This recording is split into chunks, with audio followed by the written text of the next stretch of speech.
안녕하세요. 오늘은 2026년도 시행 과정평가형 국가기술 자격 종목 선정 공고 관련해서 이번에 이슈가 좀 많죠. 전기 관련해서 과정평가형으로 종목이 선정됐다고 해서 이야기가 많습니다. 그래서 이 선정 공고를 한번 보고 그 다음에 한번 선정 공고를 한번 살펴보고 과연 과정평가형 국가기술 자격에 10년 성장 성과와 노동시장 영향이 어떠한지 한번 분석을 해보고자 합니다. 내용은 기존 그러니까 패러다임이 바뀌었다는 얘기죠. 과정평가형이 도입이 됐다는 건 기존의 검정형 자격 제도가 한계가 있다라는 내용, 탄생 배경하고 핵심적인 운영 방식, 과정평가형의 운영 방식과 기타 자료들, 그리고 과정평가형 자격제도의 거시적인 동향이 어떠한지, 지금 이제 검정형하고 두 가지 시스템이 공존하고 있는데 규모의 비교와 확산의 과제가 어떤 게 있는지, 그리고 주관과 운영 주체가 다 틀리거든요. 그래서 정부 주무 부처별로 분석하고, 지금 현재 한국산업인력공단에서 역할을 하고 있는데 그 내용 한번 살펴보고, 그리고 자격 등급 및 종목별 세부 분석을 해보겠습니다. 압도적으로 산업기사가 많은데 한번 그 이유와 내용 한번 보고, 인기 자격 종목이 어떤 게 있는지를 보고, 그리고 자격 취득을 하는 합격률, 응시자와 합격률에 대한 추이를 한번 현황이 어떤가 한번 살펴보고요. 그리고 노동시장에서의 성과가 과정평가형에 대한 평가가 어떻게 됐는지 살펴본 다음에 결론으로 과정평가형에 대한 분석 결과와 강점, 발전 과제, 이해관계자에 대한 제언에 대해서 한번 살펴보겠습니다. 먼저 종목 선정 공고입니다. 25년 1월 23일 날 26년도 과정평가형 국가기술 자격 종목 선정이 됐다는 공고가 됐죠. 우리가 과정평가형이 2015년도 출발할 당시에는 13개 종목, 산업기사, 기능사, 산업기사 6개, 기능사 7개로 선정돼서 시행이 됐습니다. 내용으로 보면은 기계 설계 산업기사, 정밀 측정, 기계 조립, 컴퓨터 응용 가공, 사출 금형, 프레스 금형, 그리고 기능사도 대동소이하게 이런 설비 보전까지 7개 자격이 시행됐고요. 16년도에 16개, 용접이 이때 추가가 됩니다. 용접 산업기사, 자동화 설비 산업기사, 귀금속 가공 산업기사 3개와 서비스 자격인데 컨벤션 기획사 2급이 추가가 되네요. 그리고 기능사 과목에서는 여러 가지 중장비라든가 임의용, 용접 관련해 갖고 전자 캐드 관련해서 16개가 시행에 들어갔습니다. 그리고 17년도에는 공조 냉동 기계 산업기사를 비롯해서 실내 건축, 시각 디자인, 컬러리스트, 금속 재료, 설비 보전, 위험물, 농업기계, 정보 처리 산업기사까지 9개 산업기사가 추가됐고, 기능사는 자동차 정비 이외에 조경, 측량, 제과 제빵, 한식조리와 양식조리 추가됐습니다. 18개가 추가됐습니다. 2018년도에는 기사까지도 이제 출발을 했습니다. 조경과 용접기사, 의류기사 3가지 종목의 기사가 선정이 되고, 그 밖에 산업기사로는 조경, 전자, 승강기가 추가가 됐네요. 양식조리, 중식조리, 식품 10개 종목이 추가가 됩니다. 기능사도 여러 개 기능사가 추가가 됐네요. 35개의 종목이 추가가 됐습니다. 2019년도에는 기사 3종목이 추가가 됩니다. 컬러리스트, 화공, 식육 가공 종목이 추가가 되고 산업기사는 15개 종목이 추가가 됩니다. 기능사 11개, 서비스 2개. 2020년도에는 실내건축, 금속재료, 바이오 화학품 제조 기사가 추가됩니다. 산업기사는 8개 종목이 추가됩니다. 여기에서 소방설비와 소방설비 기계 분야와 전기 분야가 추가됐네요. 그 밖에 기능사 3개 종목, 서비스 분야, 전산 회계 운용사 1급. 2021년에는 기사 종목이 없었고요. 산업기사가 4종목, 기능사 3개, 서비스 1개가 추가됐습니다. 2022년에는 4개 기사 종목이 추가됩니다. 산업안전기사, 건설안전기사, 자동차 정비기사, 그린전동 자동차 기사, 그리고 산업안전기사는 건설기계 정비, 산업안전기사, 산업기사 플러스 3개가 추가가 됩니다. 기능사 7개.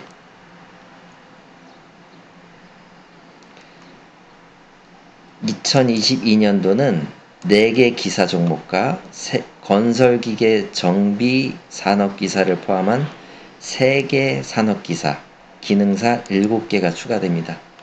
그리고 2024년도에는 기사 4개, 일반 기계기사가 보이네요. 기사 4개 종목과 산업기사 3개 종목, 기능사 3개 종목이 추가됩니다.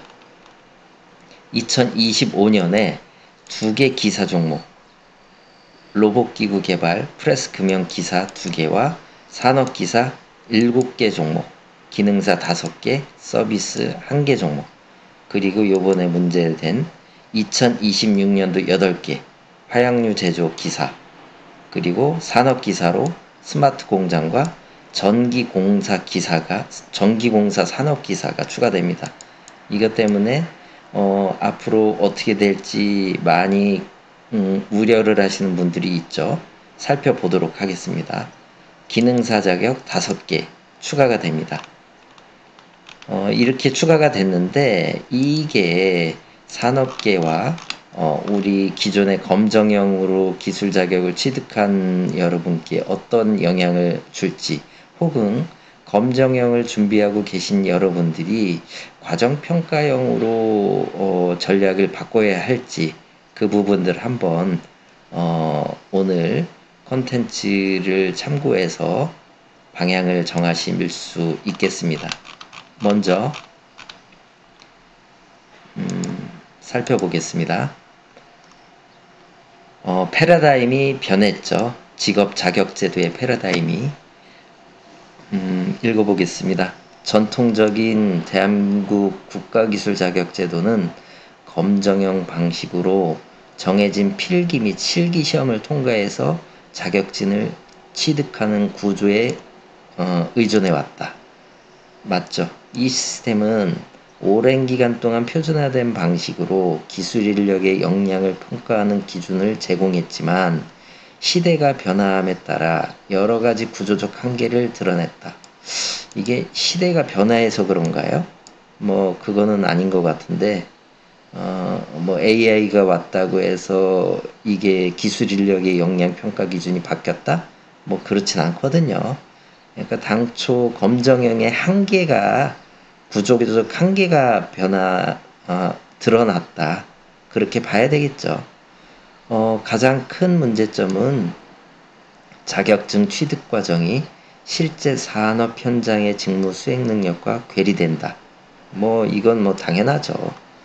응시자들은 합격을 위해서 이론 암기와 문제풀이식 학습에 집중하게 되었고, 이로 인해 자격증을 보유하고 있음에도 불구하고 현장 실무에 즉시 투입되기 어려운 장롱면허 현상이 만연했다. 이러한 괴리는 기업 입장에서는 신규 인력에 대한 재교육 비용을 증가시키는 요인이 되었고, 산업계 전반에서는 자격제도가 현장의 기술 수요를 제대로 반영하지 못한다는 비판이 지속적으로 제기되었다.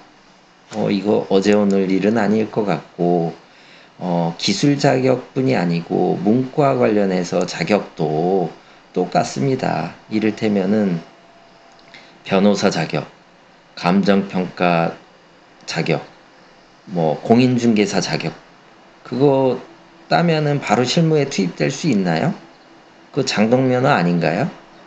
이거 뭐 다 같은 내용인데, 아무튼 뭐 조금 자격제도의 한계는 어쩔 수가 없습니다. 뭐 근데 어쩔 수 없는 한계를 조금이나마 극복해 보자. 뭐 그거 좋습니다. 뭐 일단 더 한번 보겠습니다. 자격제도는 이런 배경으로 2015년에 탄생했습니다.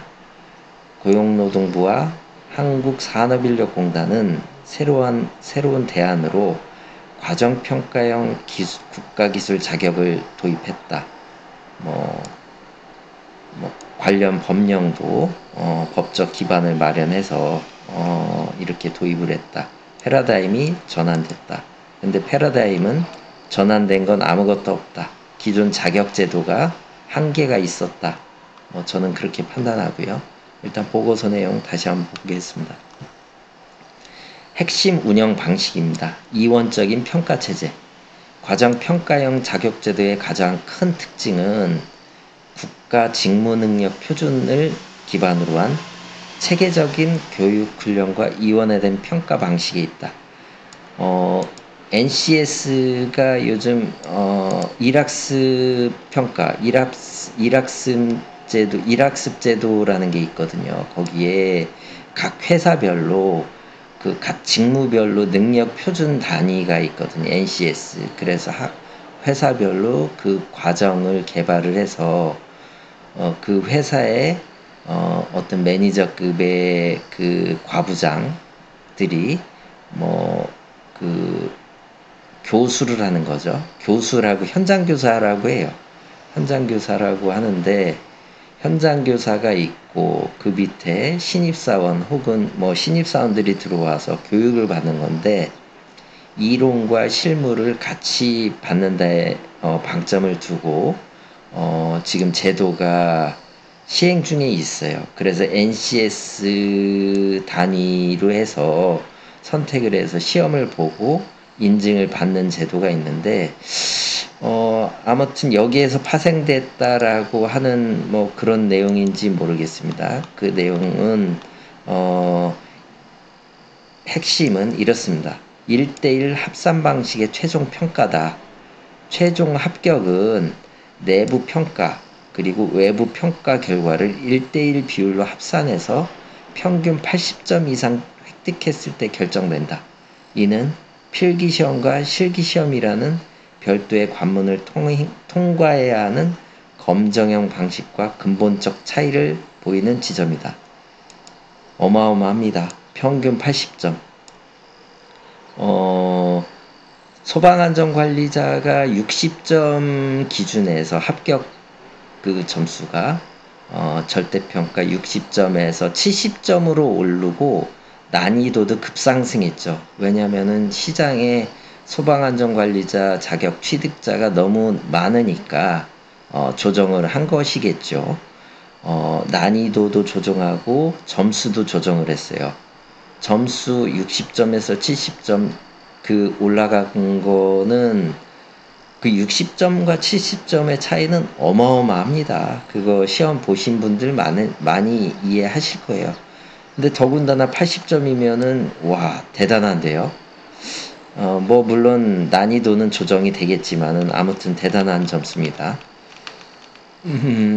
지금 이 보고서는 한국산업인력관리공단 플러스 국가통계포털 큐넷 정부 부처 웹사이트를 통해서 확보를 했어요.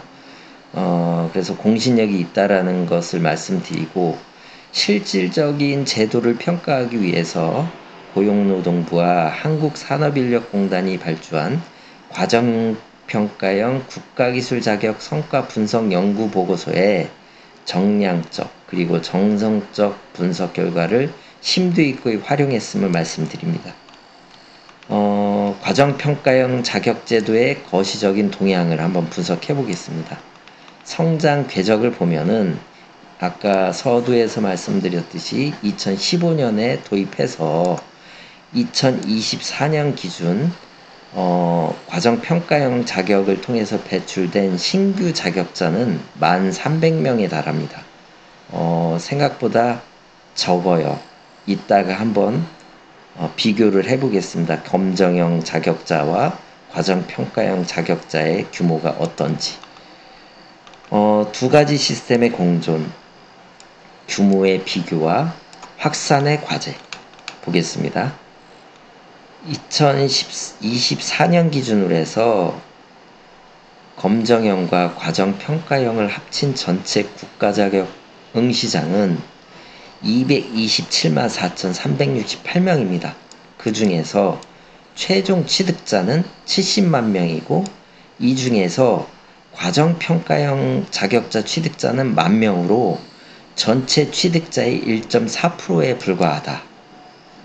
이거는 그 뒤에 제도의 운영 방법이라든가 형태를 보면은 충분히 이해하실 겁니다. 이렇게 전체 응시자는 약 한 220만 명 정도 되는데 전체 취득자는 연도별로 조금 차이가 있지만 한 775만 명 정도 됩니다. 그 중에서 그 기존에는 통계가 없지만은 24년 기준으로 봤을 때는 전체 국가 기술 자격 취득자 70만 명 중에서 10,000명으로 1.4%가 된다. 이런 현상은 제도의 질적 우수성에도 불구하고 양적 확산에는 뚜렷한 한계가 존재함을 보여준다. 제도가 질적 우수성이 있는지는 모르겠습니다. 이거는 한번 고민을 해봐야 될 것 같아요. 물론 모두를 만족시킬 수 있는 제도는 안 돼요. 앞으로도 쉽지 않은 겁니다. 아무튼 제도 도입 초기에 고용노동부와 한국산업인력공단은 과정평가형의 비중을 점차 늘리고 검정형의 비중을 줄이는 정책 방향을 검토했으나 기존 검정형 시장에 깊이 관여하고 있는 각 분야의 협회나 연합회 등의 반발에 부딪혀 정책 추진이 검토 단계에 머물렀다고 합니다. 이건 당연한 거죠. 기존 기득권들이 아니 검정형 공부 몇 개월 해서 어렵게 취득을 했는데 과정형으로 해서 진입장벽을 낮추면은 그거 누가 인정하겠습니까? 그거는 기존 기득권 그 자들이 전기협회나 기계협회 그 밖에 협회들이 가만히 놔둘 수가 없죠. 이건 당연한 거죠. 이건 얘기할 필요가 없는 거예요. 아무튼 과정평가형 제도의 높은 질적 성과에도 불구하고 성과는 뒤에서 다시 한번 표현을 해볼게요. 전체 자격 시장에서는 소수 정예 모델로 기능하고 있는 역설적인 상황에 놓여 있다. 배출 인원이 적기 때문에 소수 정예다. 이게 정예의 요원인지는 다시 한번 고민해봐야 될 것이고요. 아무튼 인구 통계학적인 특성에서 24년도 과정평가열 성별 분포를 보면 남성이 75, 여성이 28.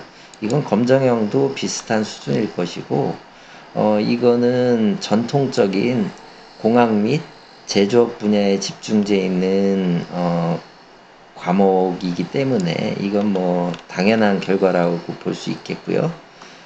운영 주체별로 현황을 한번 분석해 보겠습니다. 주무부처가 국토교통부, 고용노동부, 산업통상자원부와 보건복지부 그리고 기타 부서로 나눌 수가 있는데 자격 분야는 이렇게 있습니다. 건설, 건축, 토목, 조경, 자동차, 정비, 항공, 그리고 산업안전, 직업 상담, 기계 정비, 그리고 전기 용접, 금속 재료, 기계 설계, 공조 냉동으로 뭐 이렇게 구분을 할 수 있겠는데, 주무부처가 국토교통부인 경우에는 전체 취득자 중에서 취직자 비중이 전체 중에서 약 30%가 되네요. 일단 뭐 그렇게 중요한 건 아닌 것 같습니다. 그 과목의 인기도에 따라서 뭐 틀릴 것 같고요. 교육훈련기관의 생태계를 한번 살펴보겠습니다. 이거 중요하죠. 과정평가형 자격제도의 성공은 양질의 교육훈련을 제공하는 기관들의 참여에 달려 있습니다. 참여기관은 기능대학, 전문 직업전문학교, 인정직업훈련원, 학원, 그리고 일반 대학교 및 전문대학 등 다양하다. 특히 폴리텍 대학과 같은 공공직업훈련기관은 다기능 기술자 양성을 목표로 과정평가형 제도 운영에 핵심적인 역할을 수행하고 있다. 이거는 아주 좋습니다. 폴리텍 대학을 중심으로 해서 핵심적으로 역할을 수행하고 있는 거 아주 좋죠. 전문대학도 한계가 있었잖아요. 그래서 기능대학이라고 표현하기 그렇고, 기술대학으로 특화해서 폴리텍 대학을 정부에서 뭐 키워보는 것도, 근데 기존의 전문대학도 한계를 느꼈기 때문에 이게 어떻게 잘 될지는 모르겠네요. 아무튼 이들 기관이 과정평가형 교육훈련 과정을 운영하기 위해서는 한국산업인력공단의 엄격한 심사를 통과해야 된다. 당연하겠죠. 뭐 기준 잣대가 있어야 되겠죠. 심사 과정은 1차 서류 심사와 2차 현장 조사로 구성되며 인적 자원 요건, 물적 자원 요건, 그리고 교육 훈련의 내용 및 방법, 그리고 평가 체계의 적절성 등을 종합적으로 평가받는다. 이처럼 높은 진입장벽은 교육훈련의 질을 담보하는 중요한 기제로 작동되며 지정된 후에도 지속적인 모니터링을 통해 운영의 질을 관리한다. 이거 당연하지 않겠습니까? 이게 공신력인데 이게 깨지면 국가기술 자격 체계의 근간이 완전히 흔들리는 거예요. 이거는 협회나 기득권 측, 이익단체들이 대변할 게 아니고 이건 국가에서부터 잡아가야 될 내용이겠죠. 아무튼 한국산업인력공단에서 중추적인 역할을 하고 있다고 합니다. 뭐 당연하죠. 이게 근간인데 국가기술 자격으로서의 공신력을 유지하는 게 이게 핵심이죠. 이게 핵심입니다. 자격 등급 및 종목별 세부 분석을 해보겠습니다.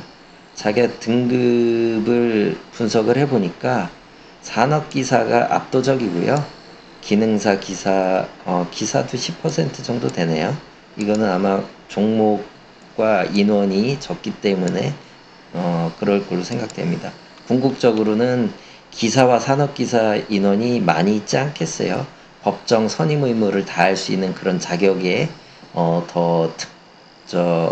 진입을 많이 하지 않을까, 쏠림 현상이 더 일어나지 않을까, 그렇게 생각됩니다. 주요 인기 종목은 뭐 그렇게 중요한 것 같진 않고요. 합격률을 한번 보면은 합격률이 직업상담사 2급의 경우에 55.2%가 되네요. 직업상담사가 이것도 과정평가형이 필요한지는 제가 잘 몰라서 의문입니다. 전산회계 운용사, 요거는 실무랑은 실제와 전산회계와 운영과는 조금은 연관이 좀 있습니다. 예, 실무를 좀 알아야지 돼.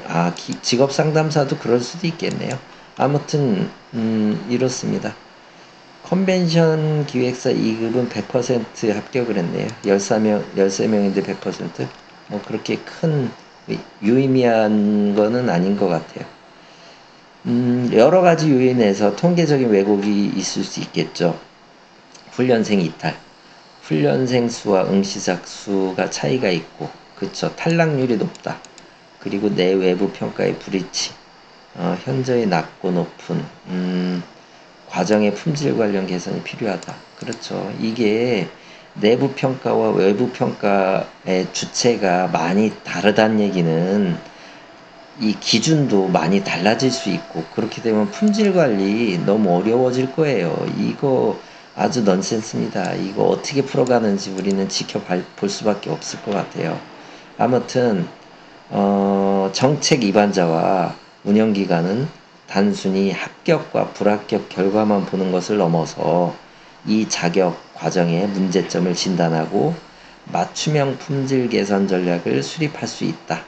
이는 검정형 시스템에서는 불가능했던 정교한 질 관리 방식이다. 그렇죠. 정교하게 관리할 수 있습니다. 그렇지만 그렇게 관리하려면은 엄청난 사회적 자원이 들어갈 것입니다.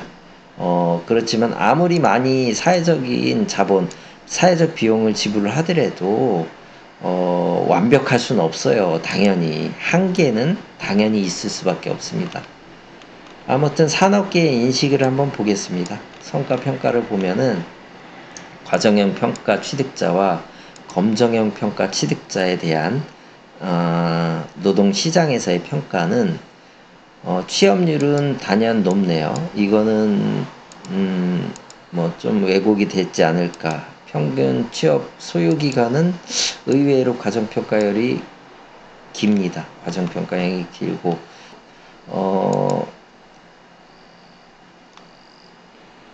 예, 인원이 너무 적잖아요. 직무 역량 수준으로 보면은 과정평가형 기업 담당자가 설문조사한 결과 과정평가형 취득자의 직무 능력이 기대 수준에 도달했다는 응답이 76%가 됐다고 하네요. 그리고 이들 역량을 5년차 경력사원 대비로 환산했을 때 60% 수준에 해당한다고 평가했는데, 이는 신입사원한테 기대할 수 있는 매우 높은 수준의 역량평가다. 이거는 아닌 것 같은데요. 5년 차에 60%? 이거는 좀 아닌 것 같습니다. 1년 차에 60%라면은 어느 정도 수긍할 수도 있겠는데, 그것도 많은 수준이고, 이건 좀 아닌 것 같아요. 부정적입니다, 저는. 재채용 의향. 기업들의 만족도는 높은 재채용 의향으로 이어진다. 과정평가형 취득자를 향후에도 지속적으로 채용할 의향이 있다는 응답은 매년 꾸준히 증가하여 79.2%에 이르렀다. 이것도 한번 짚어봐야 될 것이에요. 검정평가형과 과정평가형 취득자의 급여 수준이 같을까? 그것도 한번 고민해봐야 될 것이고, 왜냐면 기업의 만족도는 돈이에요. 이거는 돈입니다. 한번 고민해봐야 될 것 같고요. 왜냐면 아직 통계할 수 있는 유의미한 자료의 양이 많지 않기 때문에 이거는 왜곡될 수 있고요. 교육과 직무 연계성, 취업에 성공한 과정평가형 취득자들 스스로도 교육 내용과 실제 직무 간의 연계성이 높다고 평가했다. 이들은 교육훈련을 통해 배운 내용이 실제 직무 수행에 활용되는 정도가 71.2%에 달한다. 이거는 당연한 거 아니겠습니까? 지금 현재 산업기사도 실기가 필답형으로 막 바뀌는 상황인데, 아니, 볼펜으로만 공부해서 이게 실제 직무에 수행에 활용되는 정도가 얼마나 되겠냐고요. 이건 당연하죠. 그리고 이 부분 때문에 과정평가형 도입이 된 거 아니겠습니까?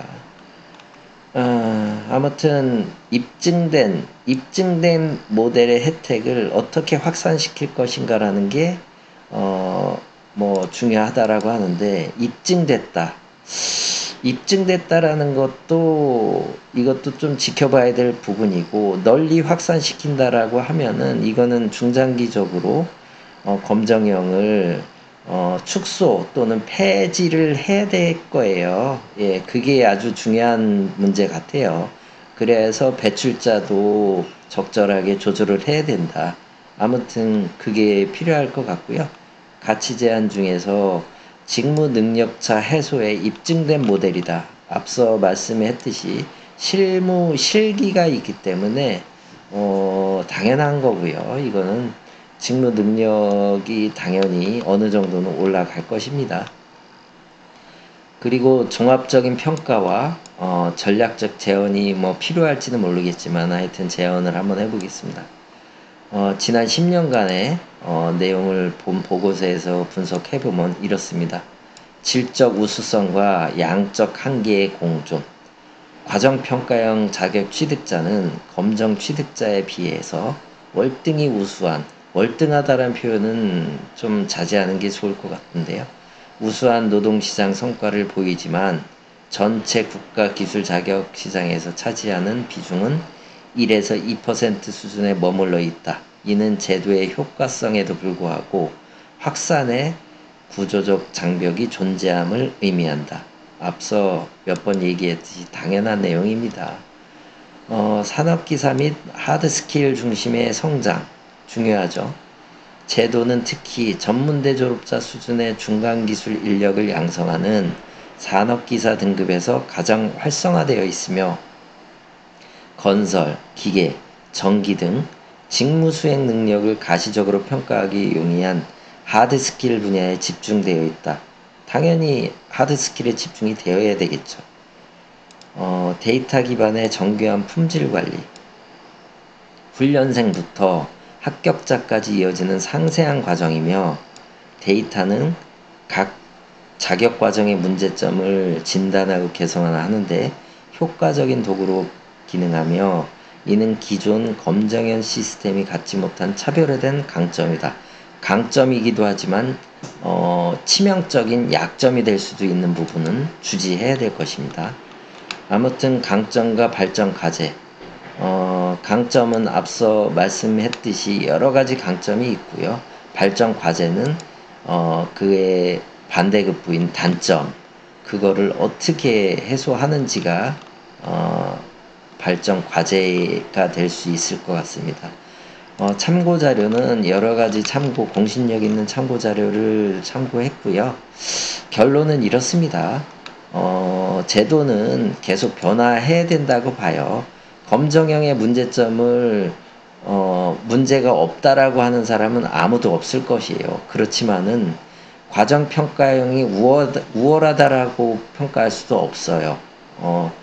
어느 정도 우월해진다면, 어느 정도 효과가 입증되고 합리적인 수준에 이르렀다면 점차 혹은 과감하게 검정형을 폐지하고 제일 중요한 거는 의사 문제도 요번에 있었지만은 배출자를 적절하게 시장 상황에 맞춰서 적절하게 조절하는 유연성을 갖는 것도 매우 중요하다고 생각됩니다. 오늘 결론을 한번 내려보겠습니다.